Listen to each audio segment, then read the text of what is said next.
Hello दोस्तों, हमारे YouTube channel में आप सभी का स्वागत है। तो इस वीडियो में हम अपोलो माइक्रो सिस्टम्स स्टॉक को डिस्कस करने वाले हैं।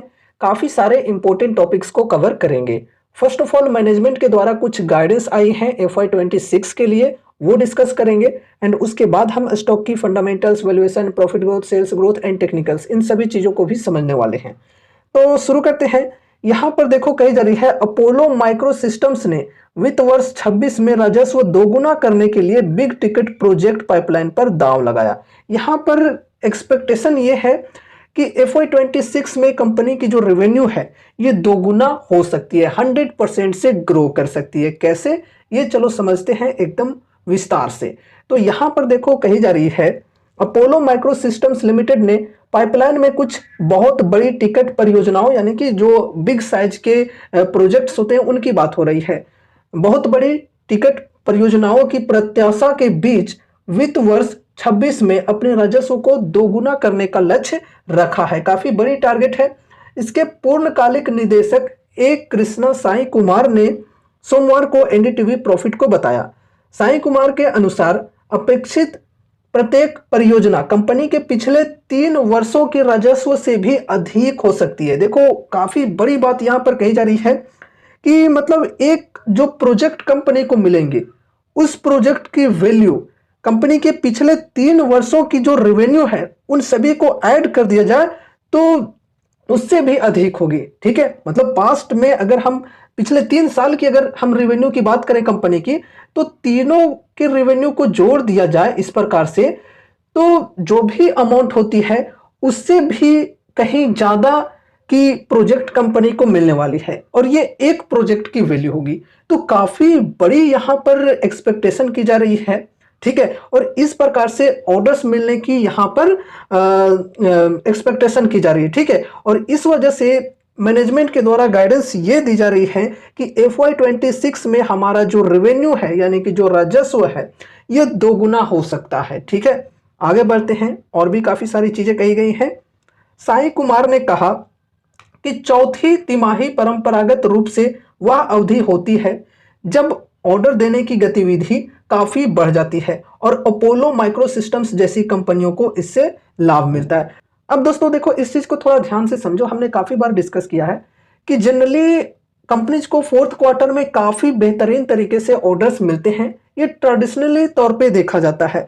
क्यों, ऐसा क्यों होता है? देखो दोस्तों, क्या होता है कि जब बजट आती है तो पूरे एक फाइनेंशियल ईयर के लिए बजट आती है। बजट में सभी सेक्टर्स को एलोकेशन दिया जाता है कि हाँ, डिफेंस सेक्टर के लिए हम 10 लाख करोड़ का खर्चा करने वाले हैं, रेलवे सेक्टर के लिए 5 लाख करोड़ का खर्चा करने वाले हैं, पावर सेक्टर के लिए 6 लाख करोड़ का खर्चा करने वाले हैं। तो इस प्रकार की एलोकेशन होती है। अब देखो, बजट के अंदर ऐसा होता है कि डिफेंस सेक्टर के लिए FY25 में मानकर चलो 10 लाख करोड़ का एलोकेशन दिया गया। तो ये जो 10 लाख करोड़ है, ये पूरे एक फाइनेंशियल ईयर के अंदर एलोकेशन दिए जाते हैं। इस फाइनेंशियल ईयर में ये 10 लाख करोड़ का जो ऑर्डर है वो कंपनीज को मिलता है। अब देखो, अगर पहले से ऑर्डर्स नहीं मिले हैं, ये पूरा जो एलोकेशन है, ये अमाउंट्स के ऑर्डर्स नहीं मिले हैं, तो लास्ट जब समय आ जाता है, फाइनेंशियल ईयर एंड होने को होता है, यानी कि देखो अभी फोर्थ क्वार्टर में एंट्री हो चुकी है, तो अभी यहां पर बस 3 महीने ही बच रहे हैं। तो 3 महीने में जो भी एलोकेशन का अमाउंट बच रहा होता है, उस सारे अमाउंट्स को धड़ाधड़ ऑर्डर्स में तब्दील कर दिया जाता है। वो जो एलोकेशन है उसका ऑर्डर्स तुरंत से दे दिया जाता है सभी कंपनीज को, ताकि फिर नेक्स्ट बजट में नेक्स्ट एलोकेशन दिया जा सके। ठीक है, तो ये चीजें होती है कि पूरे फाइनेंशियल ईयर में, मतलब पिछले 3 क्वार्टर्स में अगर बढ़िया तरीके से ऑर्डर्स नहीं दिए गए हैं कंपनीज को, तो एक क्वार्टर जब लास्ट वाली बाकी रहती है तो उसमें वो सारे ऑर्डर्स देकर उस एलोकेशन को कंप्लीट कर दिया जाता है। ठीक है, तो इस प्रकार की चीजें होती हैं, और इस वजह से यहां पर कही जा रही है कि चौथी तिमाही में परंपरागत रूप से वह अवधि होती है जब ऑर्डर देने की गतिविधि जो है ये बढ़ जाती है। ठीक है, और अपोलो माइक्रो सिस्टम्स जैसी कंपनियों को इससे लाभ मिलता है। और इसके अलावा और भी जो कंपनीज हैं उनको भी ऐसे ही ऑर्डर्स मिलते हैं। फोर्थ क्वार्टर में ज़्यादा ऑर्डर्स मिलने की जो पॉसिबिलिटीज हैं वो बढ़ जाती हैं। उन्होंने कहा कि उनकी कंपनी की वर्तमान ऑर्डर बुक 550 से लेकर 570 करोड़ रुपए की है, तथा कई अन्य ऑर्डर पाइपलाइन में है। ठीक है, तो ये वर्तमान की ऑर्डर बुक यहाँ पर कही जा रही है।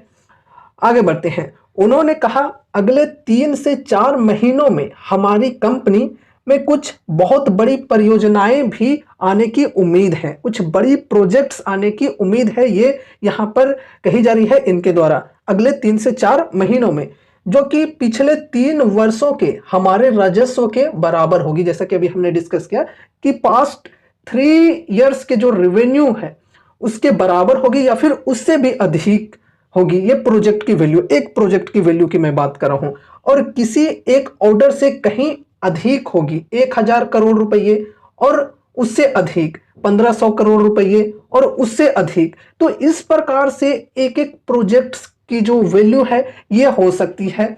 ये चीजें यहां पर कही जा रही है मैनेजमेंट के द्वारा। शीर्ष अधिकारी ने कहा कि पाइपलाइन में इन बड़ी परियोजनाओं के साथ कंपनी वित्त वर्ष 26 में 100% राजस्व वृद्धि हासिल कर सकती है, यानी कि 100% की रेवेन्यू ग्रोथ आ सकती है कंपनी के अंदर ये ऑर्डर्स के माध्यम से।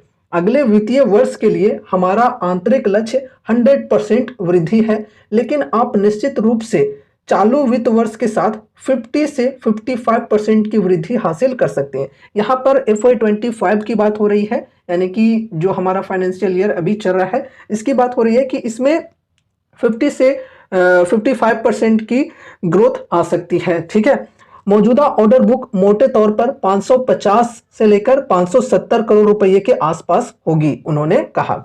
आगे बढ़ते हैं। उन्होंने बताया कि अपोलो माइक्रो सिस्टम्स DRDO जैसी संस्थाओं के मिसाइल कार्यक्रम का हिस्सा है, जिसका उत्पादन अगले वर्ष शुरू हो जाएगा। साई कुमार ने कहा DRDO के साथ मिलकर हमने कई स्वदेशी मिसाइल कार्यक्रमों में भाग लिया है। हम 60% प्रौद्योगिकियों का हिस्सा है, यानी कि 60% टेक्नोलॉजी की पार्टनरशिप है हम लोग। ठीक है, ये चीजें कही जा रही है जो इन शासन कार्यक्रमों का हिस्सा है।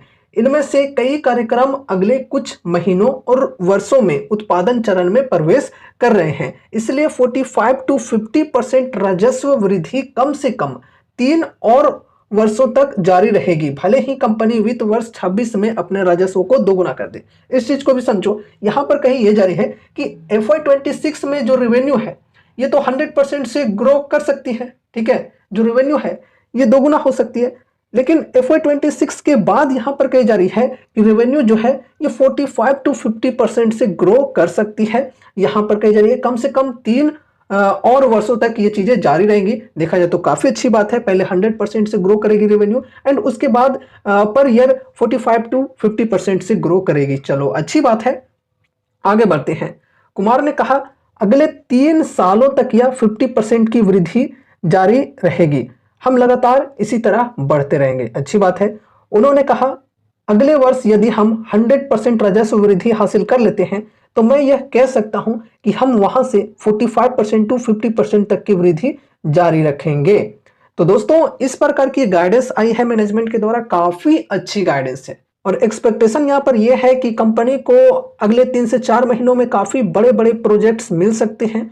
तो इन्हीं चीजों को मद्देनजर रखते हुए कंपनी ये एक्सपेक्ट करके चल रही है कि FY26 में जो हमारी रेवेन्यू है ये 100% से ग्रो कर सकती है एंड उसके बाद अगले 3 वर्षों तक एक्सपेक्टेशन ये है कि अप्रोक्सीमेटली 45 to 50% की ग्रोथ आ सकती है हमारी रेवेन्यू में।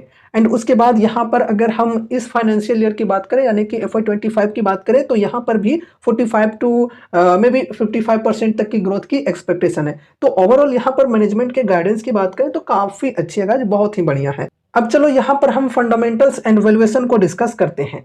सबसे पहले यहाँ पर हम मार्केट कैप की बात करें तो मात्र 3643 करोड़ की मार्केट कैप है, एक बहुत ही छोटी सी कंपनी है। रिस्क यहाँ पर काफी हाई है, तो अगर आप डिफेंस सेक्टर में काफी हाई रिस्क की स्टॉक्स के साथ चलना चाहते हो तो इस स्टॉक के ऊपर आप अपनी स्टडी कर सकते हो। यहाँ पर अब हम स्टॉक पी की बात करें तो 76.3 की है, इंडस्ट्री पी 72.6 की है, तो लगभग इंडस्ट्री पी के इक्वल ही है स्टॉक की पी। अगर हम यहाँ पे मीडियन पी की बात करें तो 27.8 की है, तो मीडियन पी के कंपैरिजन में स्टॉक की जो पी है ये काफी ज्यादा है। साथ ही साथ पीजी रेशियो 33.9 की है। तो ओवरऑल वैल्यूएशन की बात करें तो एक्सपेंसिव है यहाँ पर फिलहाल। ROC 12%, ROE 7%, एवरेज है। प्रमोटर्स होल्डिंग 55.1%, प्लेज परसेंटेज 25.3% की है। तो यहाँ पर देखो एक नेगेटिव पॉइंट ये है कि प्रोमोटर्स के जो होल्डिंग्स हैं ये प्लेज्ड हैं, यानी कि गिरवी रखे हुए हैं 25.3%। अब देखो किसी भी स्टॉक के अंदर प्रोमोटर्स के होल्डिंग्स अगर प्लेस्ड होते हैं तो जनरली उसे नेगेटिव तौर पे देखा जाता है, और वो परसेंटेज अगर कंटिन्यूअसली बढ़ते जा रही है तो वो एक खतरे की घंटी बन जाती है। अगर वो परसेंटेज घटते जा रही है तो फिर अच्छी बात होती है, तो इसलिए आपको इसे रेगुलरली ट्रैक करते रहना होगा। करंट प्राइस 119 की, 52 वीक हाई 148 और लो है 88 रुपए की। बुक वैल्यू 18.8 रुपए की। डेप्ट है 212 करोड़ और डेप्ट इक्विटी 0.37 की। चलो ठीक है। फ्री कैश फ्लो माइनस में -129 crore. Dividend yield 0.04%। Face value 1 रुपए की। ईपीएस है 1.62 की।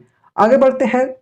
यहां पर अगर हम compounded sales growth and compounded profit growth के परसेंटेज की बात करें तो बढ़िया परसेंटेज है, यहां पर देख सकते हो डबल डिजिट्स के साथ है और बढ़िया परसेंटेज में है compounded sales growth and profit growth की परसेंटेज। फिर यहां पर हम शेयर होल्डिंग पैटर्न की बात करें तो देखो भाई साहब, अभी ओवरऑल प्रमोटर्स के होल्डिंग की बात करें तो ठीक ठाक है 55.12%, लेकिन यहां पर प्लेज परसेंटेज को भी ध्यान में रखकर चलना है जो अभी हमने डिस्कस किया। और यहां पर देखो, पहले यहाँ पर मार्च 2024 की बात करें तो इस वक्त से अभी जो होल्डिंग्स है ये थोड़ी सी बढ़ी हुई है। प्रमोटर्स की 53.21% की होल्डिंग थी जो कि जून के क्वार्टर में बढ़कर 55.12% पर आ गई, फिर यहाँ पर स्टेबल रही है सितंबर क्वार्टर तक।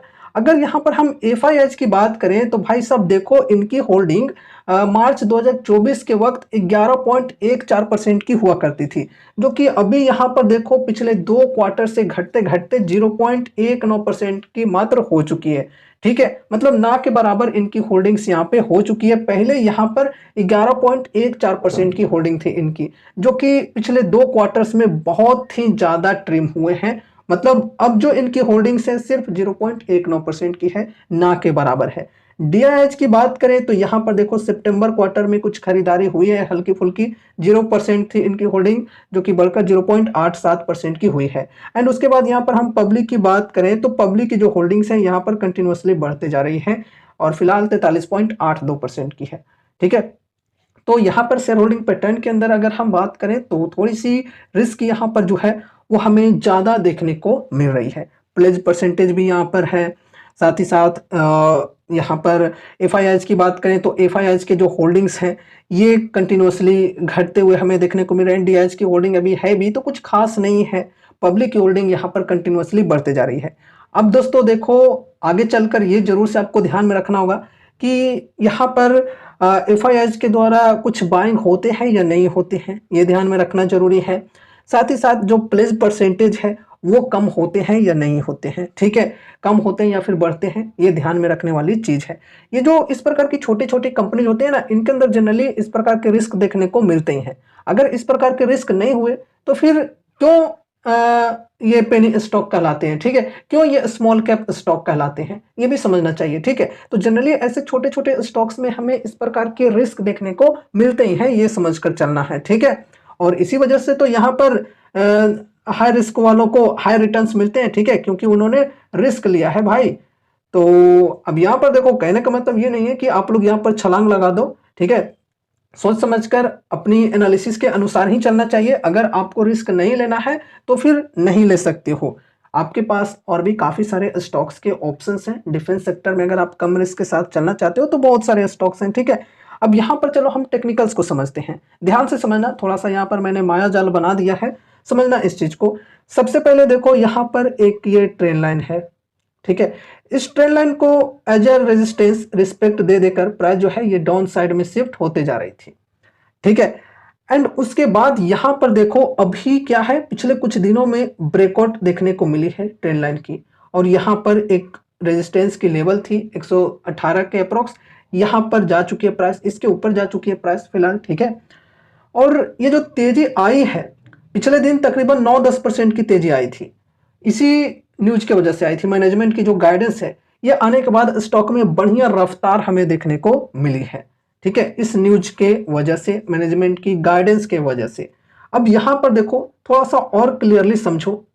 यहां पर देखो, जब स्टॉक में गिरावटें आई थी इस प्रकार से, तो यहां पर एक न्यू ट्रेंड बनते हुए हमें देखने को मिला था, एक न्यू मोमेंटम बनते हुए देखने को मिला था, कुछ इस प्रकार से यहां पर देख सकते हो।